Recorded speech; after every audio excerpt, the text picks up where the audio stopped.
नमस्ते बच्चों। पिछली कक्षा में हमने जो है व्यंजनों के उच्चारण के बारे में बातें की हैं और आगे हमें पढ़ना है व्यंजनों के लिखने की रीति। जो व्यंजन जो है वर्णमाला में वर्ण दो प्रकार के हैं, आप तो जानते हैं। तो ये स्वर और व्यंजन है। इसमें जो व्यंजन है किस प्रकार इसका लेखन संभव हो सकता है। तो व्यंजनों का लेखन हम दो प्रकार से कर सकते हैं। पहला तो यह है व्यंजनों को स्वर के साथ,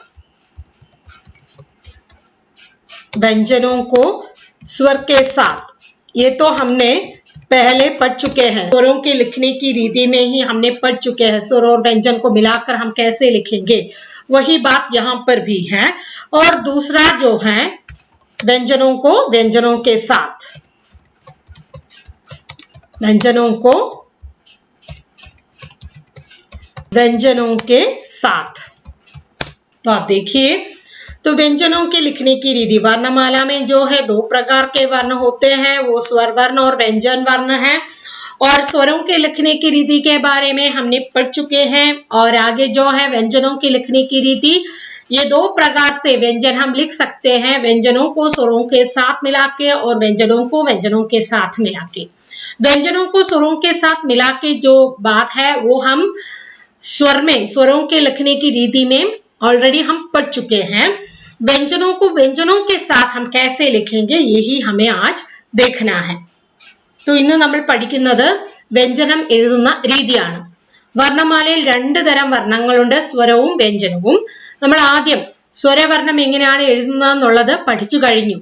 स्वर और स्वर मिलके लिख सकते हैं. സ്വരവും സ്വരവും ചേർത്ത് എഴുതാം, സ്വരവും വ്യഞ്ജനവും ചേർത്ത് എഴുതാം. അതുപോലെ തന്നെയാണ് വ്യഞ്ജനം എഴുതുന്നത് രണ്ട് രീതിയിലാണ്, സ്വരവും വ്യഞ്ജനവും ചേർത്തും വ്യഞ്ജനവും വ്യഞ്ജനവും ചേർത്തും.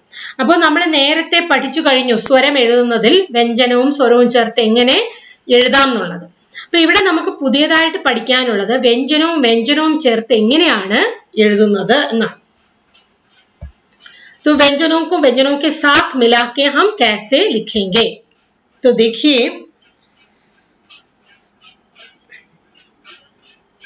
तो मक्खी एक शब्द है, मक्खी. ये आप ध्यान से देख लीजिए, म फिर का फिर खा, ये दोनों मिलके मक्खी बनते हैं. ये क के बाद जो है और एक स्वर नहीं आते, क जो है व्यंजन है और इसके बाद और एक खा आ जाते हैं, तो ये भी जो है व्यंजन है. तब क्या होते हैं, सुर नहीं आ जाते हैं, तो इसलिए ये दोनों मिलकर इसी प्रकार के जो वर्ण बन जाते हैं. तो इसलिए कहा करते हैं कि जब किसी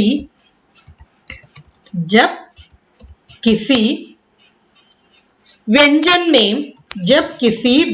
में स्वर नहीं रहते, तब क्या होते हैं, तब वह अपने से आगे वाले व्यंजनों से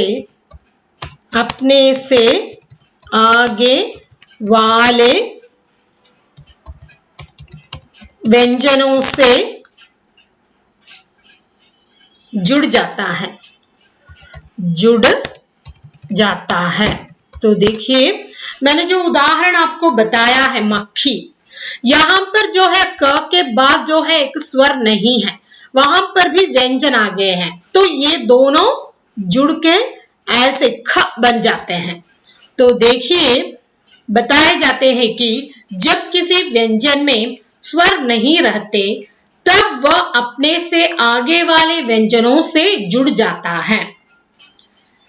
ഒരു വ്യഞ്ജനത്തിന് ശേഷം വ്യഞ്ജനത്തോടൊപ്പം സ്വരം ഇല്ലെങ്കിൽ അത് അടുത്ത് വരുന്ന വ്യഞ്ജനത്തോട് ചേർന്ന് മാറും, അടുത്ത് വരുന്ന വ്യഞ്ജനത്തോട് ചേരും. അതാണ് ഇതിന്റെ ഡെഫിനിഷൻ എന്ന് പറയുന്നത്. ये मक्खी में जो है, मक्खी एक उदाहरण मैंने बताया, ये मक्खी में जो है क, ये क के बाद ये जो क है कोई स्वर नहीं है, इसमें जो है कोई स्वर नहीं है. क में कोई स्वर नहीं है, तो इसलिए क्या होता है, क में कोई स्वर नहीं है, वह खी के साथ, वह खी के साथ क्या होता है, जुड़ गया, खी के साथ जुड़ गया।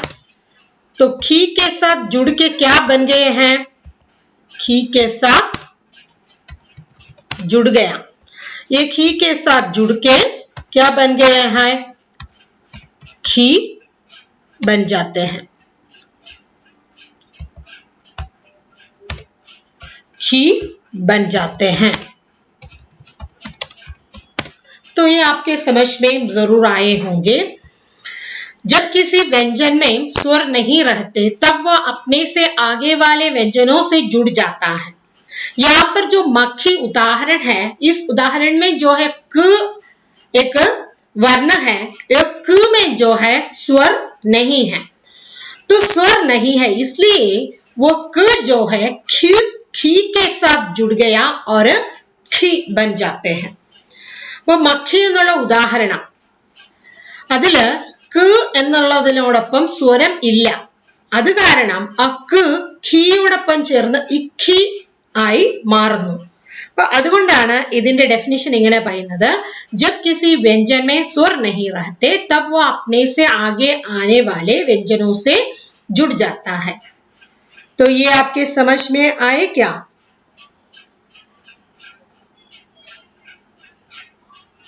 तो इस प्रकार जो है,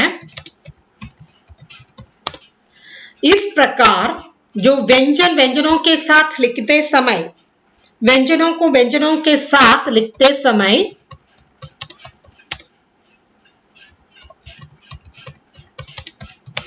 व्यंजनों को व्यंजनों के साथ लिखते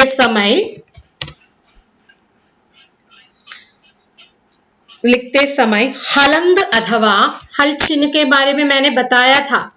हलंद अथवा स्वर रहित व्यंजन का, स्वर रहित व्यंजन का कुछ भाग कट जाता है, कुछ भाग कट जाता है। तो इसका मतलब क्या है, इस प्रकार व्यंजनों को व्यंजनों के साथ लिखते समय हलंद अथवा स्वर रहित व्यंजन का कुछ भाग कट जाता है। इस उदाहरण में जो है, मक्खी उदाहरण में जो है, मैंने कहा कि जो क के साथ खी जोड़कर वो जो बन गया है उसके बारे में ये हम देखेंगे। यहाँ पर जो है, अब देखिए ഈ ഉദാഹരണത്തിൽ എങ്ങനെയാണെന്ന് നമുക്ക് ഒന്നുകൂടി ഒന്ന് പരിശോധിക്കാം। ഇവിടെ ക നേരത്തെ പറഞ്ഞു, ക ഈ ക്കിനോടൊപ്പം എന്ത് ചേരും എന്നാണ് പറഞ്ഞത്, ഈ ക്കിനോടൊപ്പം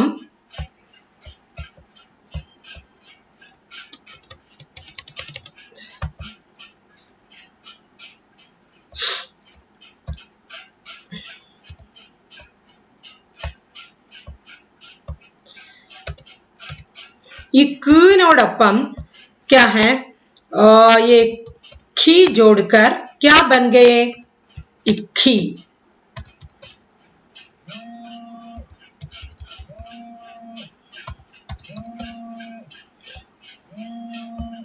इक्खी बन जाते हैं। तो देखिए इसका जो अर्थ, इसके बीच में जो बात हुई है वो इस प्रकार अभिव्यक्त किए हैं। तो इस प्रकार व्यंजनों को व्यंजनों के साथ लिखते समय हलंद अथवा स्वर रहित व्यंजन का कुछ भाग कट जाता है। हलंद, ये हलचिन कट जाता है और इस स्वर के एक भाग भी कट जाता है, फिर ये इस प्रकार जुड़ जाते हैं। പറയുന്നത് ഇതാണ്, വ്യഞ്ജനവുമായി ചേരുമ്പോൾ ഹൽ ചിഹ്നം ഇല്ലാതാകുന്നു, സ്വരമില്ലാത്ത സ്വരരഹിതമായ ആ ഭാഗത്തിന്റെ ഒരു ഭാഗം കട്ടായിട്ട് മാറുന്നു, ഒരു ഭാഗം ഇല്ല. അപ്പൊ നോക്കൂ, ക എന്ന് എഴുതുന്ന ആ ഹൽ ചിഹ്നവും ഇല്ല, ആ ക എഴുതുന്ന ആ മുകൾ ഭാഗവും ഇല്ല. ഇത് ഇത്രയും കൂടെ ചേർന്നിട്ടാണ് ഇഖി എന്ന് ആയി മാറിയിരിക്കുന്നത്. प्रकार के व्यंजनों को ही हम क्या कहते हैं? संयुक्त व्यंजन। मैंने पहले भी आपसे कह चुके हैं संयुक्त व्यंजन। तो संयुक्त व्यंजन 3 प्रकार से लिखे जाते हैं। आगे का पॉइंट है संयुक्त व्यंजन 3 प्रकार से लिखे जाते हैं।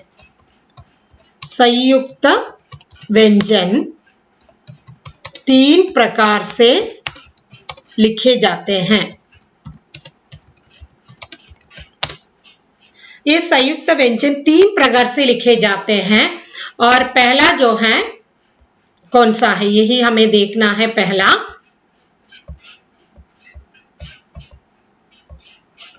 उसमें जो पहला जो है आगे पीछे लिखे जाते हैं। कुछ संयुक्त व्यंजन आगे पीछे लिखे जाते हैं। कुछ संयुक्त व्यंजन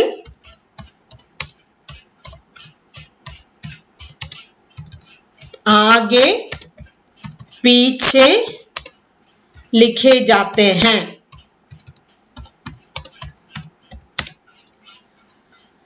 तो उसके भी कुछ उदाहरण भी दिए हुए हैं।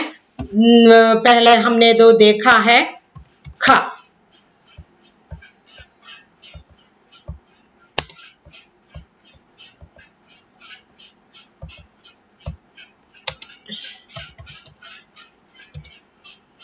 ये एक उदाहरण है ख।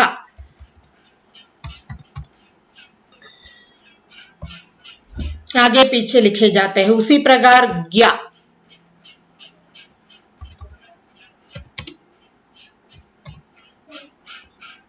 ज्ञा। और एक है जो है चा,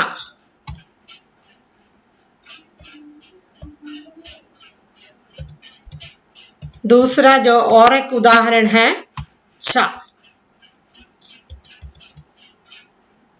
चा के साथ जो है छा भी जुड़ जाते हैं।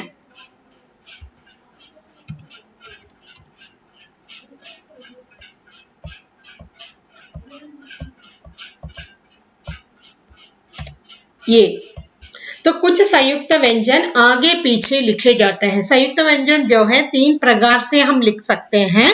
पहला जो है कुछ संयुक्त व्यंजन आगे पीछे लिखे जाते हैं, इक्खा, ज्ञा, छा। और इसमें दूसरा जो है कुछ संयुक्त व्यंजन ऊपर नीचे लिखे जाते हैं। कुछ संयुक्त व्यंजन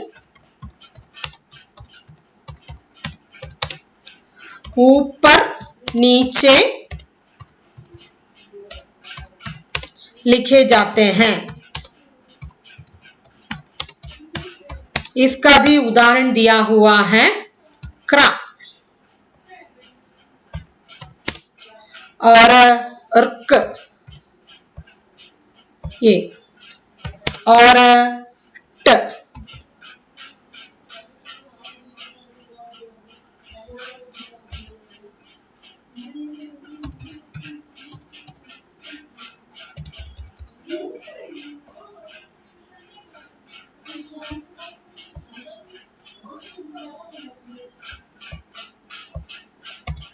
दो टा हम लिखते हैं वही है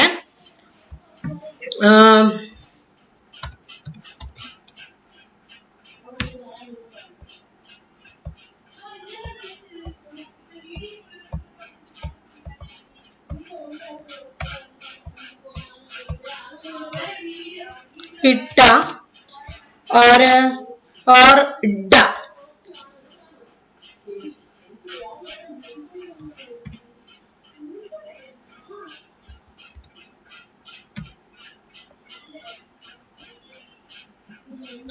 और इस प्रकार जो उदाहरण आप देखिए, कुछ संयुक्त व्यंजन जो हैं आगे पीछे लिखे जाते हैं। कुछ संयुक्त व्यंजन जो है आगे पीछे लिखे जाते हैं।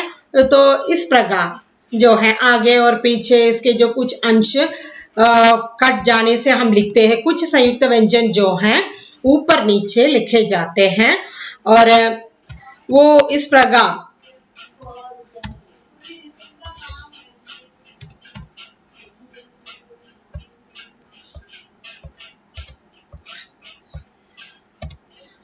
इक्रा, इर्क, इट्टा, उसी प्रकार। और फिर हम इड्डा भी इस प्रकार लिख सकते हैं। तो ये सब इसके उदाहरण हैं। और तीसरा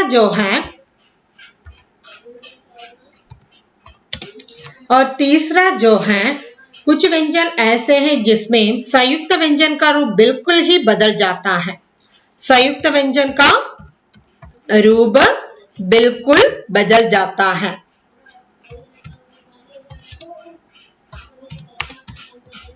संयुक्त व्यंजन का रूप बिल्कुल बदल जाता है।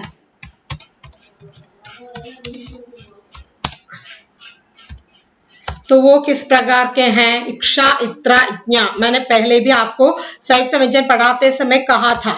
इक्षा, फिर त्रा, इज्ञा।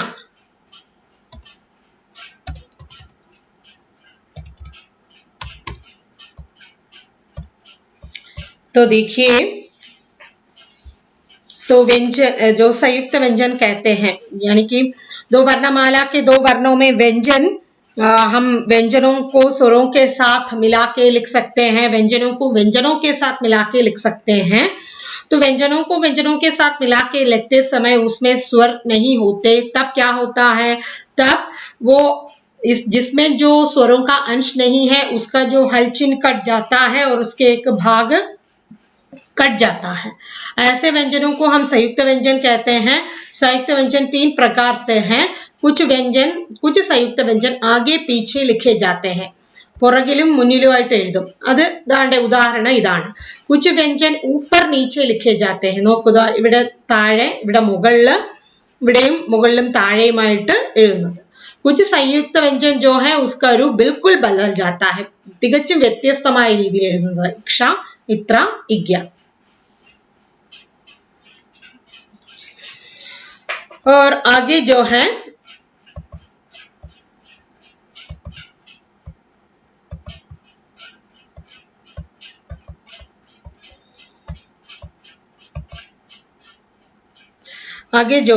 आगे पीछे लिखे जाने वाले संयुक्त व्यंजन അതിനെ കുറിച്ചാണ്।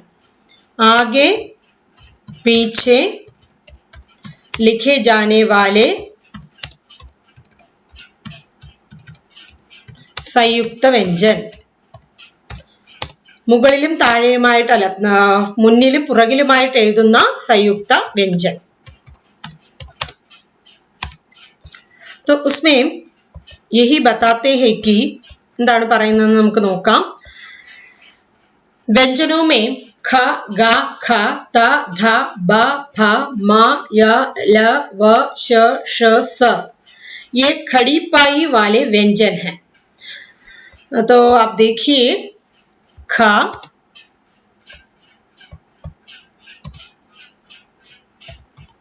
ख, ग, ख, त, ध, ध, ब,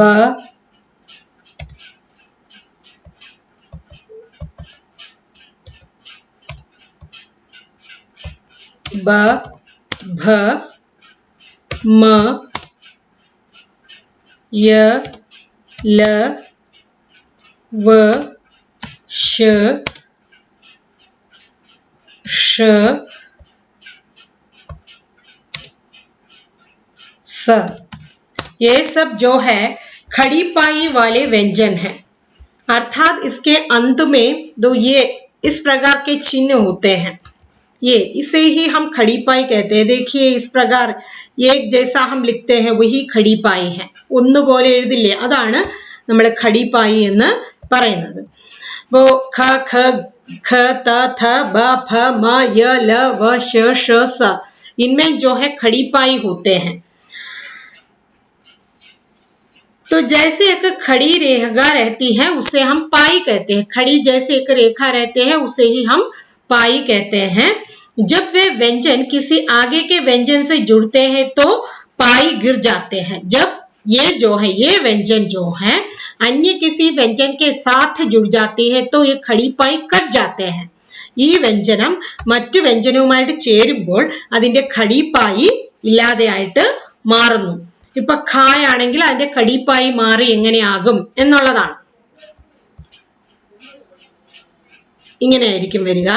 അതുപോലെ ഗ അതിന്റെ ഖടീപ്പായി പോകുമ്പോ ഇത്രയും മാത്രം, അതിന്റെ പകുതി ഭാഗം മാത്രം കാണുക. ഖായാണെങ്കിൽ ഇങ്ങനെ മാത്രം കാണുക. തായാണെങ്കിൽ ഇപ്പൊ ത്വരിതം എന്നൊക്കെ എഴുതുമ്പോ തായുടെ പകുതിയല്ലേ കാണുള്ളൂ, അതുപോലെ. തഥ്യ എന്ന് എഴുതുമ്പോ ധായുടെ പകുതിയല്ലേ വരത്തുള്ളൂ, അതുപോലെ. ബ അതുപോലെ ലബ്സ് എന്ന് എഴുതുമ്പോ ബായുടെ പകുതി. उस प्रकार ये बदल जाते हैं. तो कुछ उदाहरण भी यहाँ पर दिया हुआ है, आप देखिए. ചില ഉദാഹരണങ്ങളും ഇവിടെ തന്നിട്ടുണ്ട്. ഖ്യാൽ, ഖ്യാൽ ഇത് കാണുമ്പോൾ നിങ്ങൾക്ക് മനസ്സിലാവും എന്താണെന്നുള്ളത്. 11 11 फिर सत्य, तो फिर मिथ्या,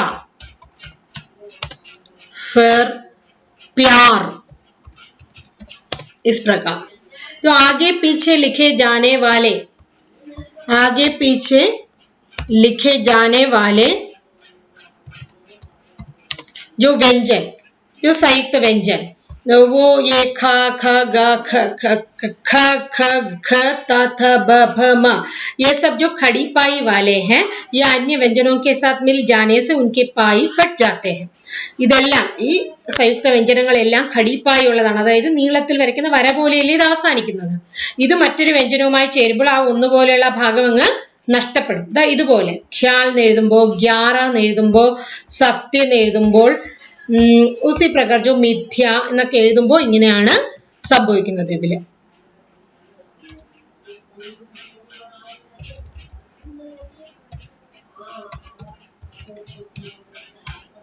11. तो ये आपके ഇത് മനസ്സിലായെന്ന് വിചാരിക്കുന്നു.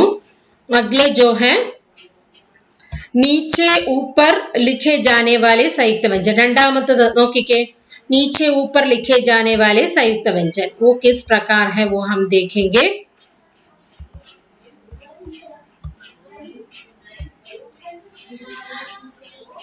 तो देखिए का, फिर ट, फिर ढ, ड,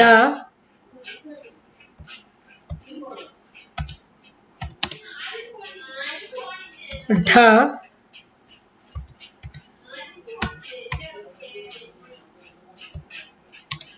फिर द,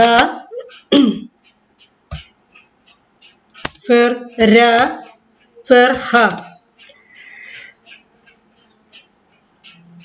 संयोग के आदि में हो तो ये आगे वाले व्यंजन के ऊपर आसीन होते हैं.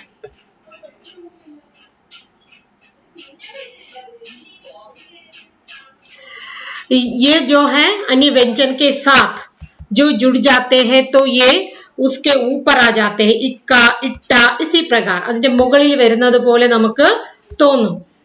उदाहरणത്തിന് आप देखिए, उदाहरण के लिए आप देखिए, आप देख सकते हैं ये क, देखिए ये उसके ऊपर आ जाते हैं. फिर मैंने आपसे कहा था ना कट्टर,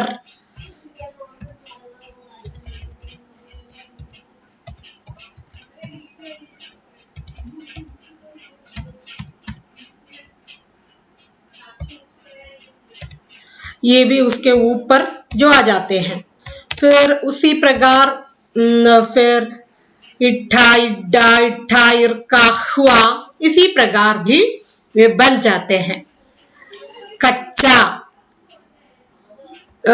कुछ उदाहरण के माध्यम से ചില ഉദാഹരണത്തിലൂടെ ഞാൻ മനസ്സിലാക്കി തരുവാൻ ശ്രമിക്കുകയാണ്.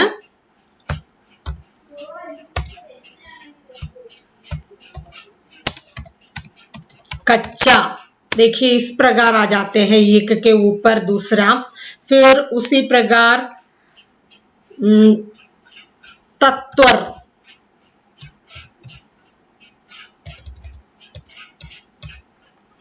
इसी प्रकार जो अन्य, इन्ना, ये भी इस प्रकार आ जाते हैं. फिर तर्क,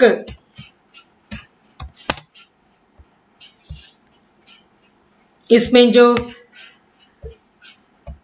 उसके ऊपर जो आते हैं ये तो ऊपर नीचे आते हैं, इसी प्रकार ये भी മുകളിലും താഴെയായിട്ട് വരുന്നു എന്ന് പറയുന്നത് പോലെയാണ് ഇത്. फिर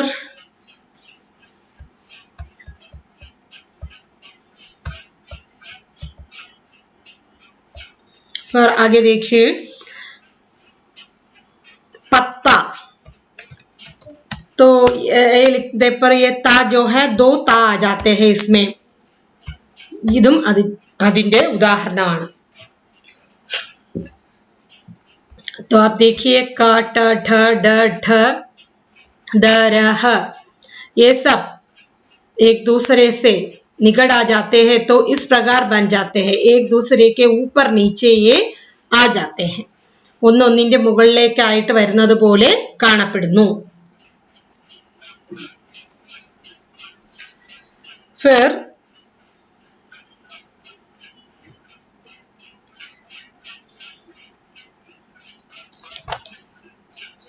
इस प्रकार जो है संयुक्त रा ऊपर भी लिखा जाता है. നമ്മൾ ര എഴുതുമ്പോൾ ദ തർക്ക്, ഈ ര ഇങ്ങനെ മുകളില് അടയാളം പോലെ തന്നെയാണ് നമ്മൾ എപ്പോഴും രായുടെ ഇപ്പൊ തർക്ക് എന്ന് എഴുതുകയാണെങ്കിൽ ആ ര എപ്പോഴും അതിന്റെ മുകളിലാണ് വരുന്നത്. അപ്പൊ ആ ഇർ അടയാളം എന്ന് പറയുന്നത് ആ മുകളിൽ കാണുന്ന ഇതിലാണ്, മുകളിലാണത് എഴുതുന്നത്. പിന്നെ പലപ്പോഴും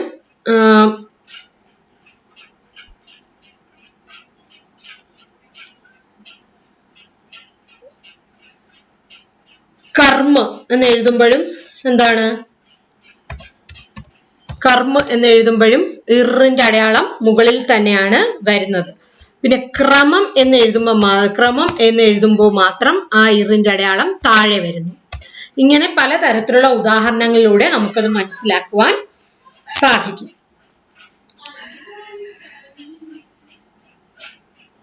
तो संयुक्ताक्षर, बहुत सारे संयुक्ताक्षर प्राप्त होते हैं और संयुक्ताक्षर जो है आगे पीछे लिखे जाते हैं. പുറകെ മുന്നിലുമായിട്ട് എഴുതാം. ഇഖ, ഇഗ്യ, ഇച്ഛ എന്നുള്ളത് മുകളിലും താഴെയുമായിട്ട് ऊपर नीचे लिखे जाते हैं. इक्रा, इर्क, इट्टा, इड्डा, उसी प्रकार. और फिर जो है बिल्कुल भिन्न रहते हैं, इक्षा, इत्रा, इज्ञा, इस प्रकार. तो ऐसे देखेंगे तो बहुत सारे संयुक्ताक्षर पाए जाते हैं हिंदी में. ഒരുപാട് സംയുക്താക്ഷരങ്ങൾ നമുക്ക് ഹിന്ദിയിൽ കാണുവാൻ സാധിക്കും. ഇങ്ങനെ ഇക്ക, फिर इक्ता, फिर इक्मा, फिर क्रा, फिर इक्षा, फिर क्ला, फिर ग्र, फिर च, फिर इज्जा, इज्जा, फिर इत्क, फिर ता, फिर भ्रा, फिर श्क, श्क, फिर श्च,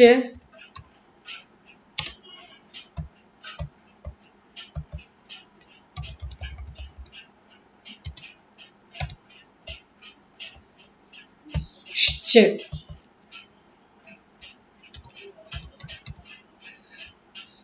ये सब इस प्रकार बहुत सारे जो उदाहरण हम दे सकते हैं. तो इस प्रकार हिंदी में व्यंजनों का लेखन होता है. तो अगले कक्षा में अगले वीडियो के साथ मैं फिर से हाजिर हो जाऊंगी. तब तक के लिए विदा लेती हूँ. धन्यवाद.